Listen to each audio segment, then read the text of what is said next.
Sunday का दिन था। पूरे हफ्ते की भाग दौड़ और 7 दिन के इंतजार के बाद तो आता है ना यार ये दिन। किसी फेस्टिवल से कम फीलिंग नहीं आती। तो बस सोच लिया था आज कोई काम नहीं, बस आराम करूंगी।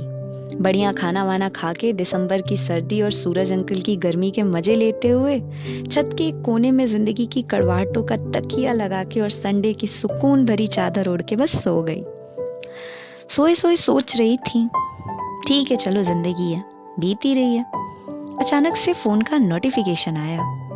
ओहो, किसी ने फ्रेंड रिक्वेस्ट भेजी थी।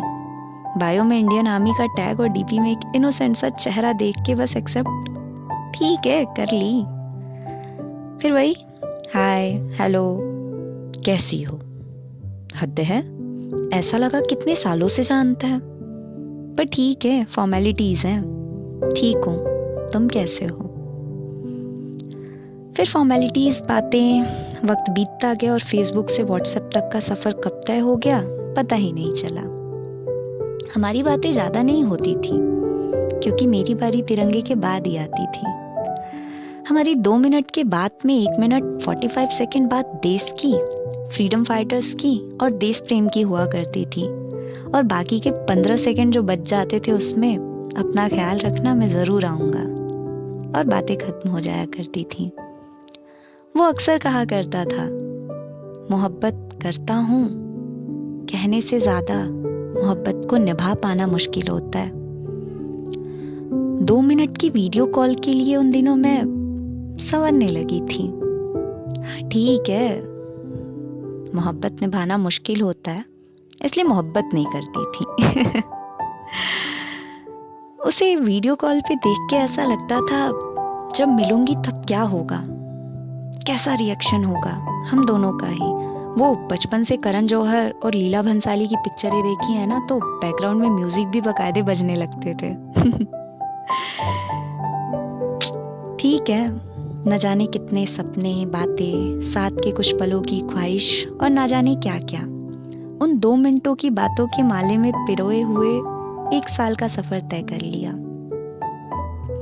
बड़ी खुश थी मैं जब पता चला वो मिलने आ रहा है। सारी ख्वाहिशें लाइन लगा के ऐसे तैयार खड़ी हो गई मानो पद्मश्री के लिए नॉमिनेट हुई हो। मैं और मेरी ख्वाहिशें तैयार इंतजार कर रहे थे वैलेंटाइंस डे का, क्योंकि उसी दिन तो मिलने का वादा किया था उसने।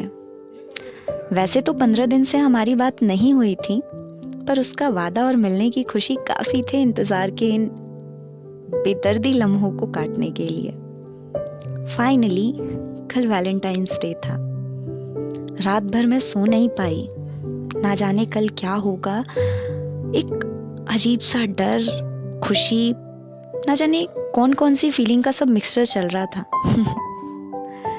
फाइनली सुबह हुई, मैं तैयार होके, वैसे तो नॉर्मली हमारे यहाँ लड़के लाल गुलाब खरीद के लड़की को देते हैं, पर उस दिन मैंने भी एक खरीदा, क्योंकि वो कुछ भी बाद में, पर मेरे हिंदुस्तान का रक्षक पहले था, और अपने हिंदुस्तान के रक्षक को लाल गुलाब देकर शुक्रिया अदा करना तो बनता था ना यार।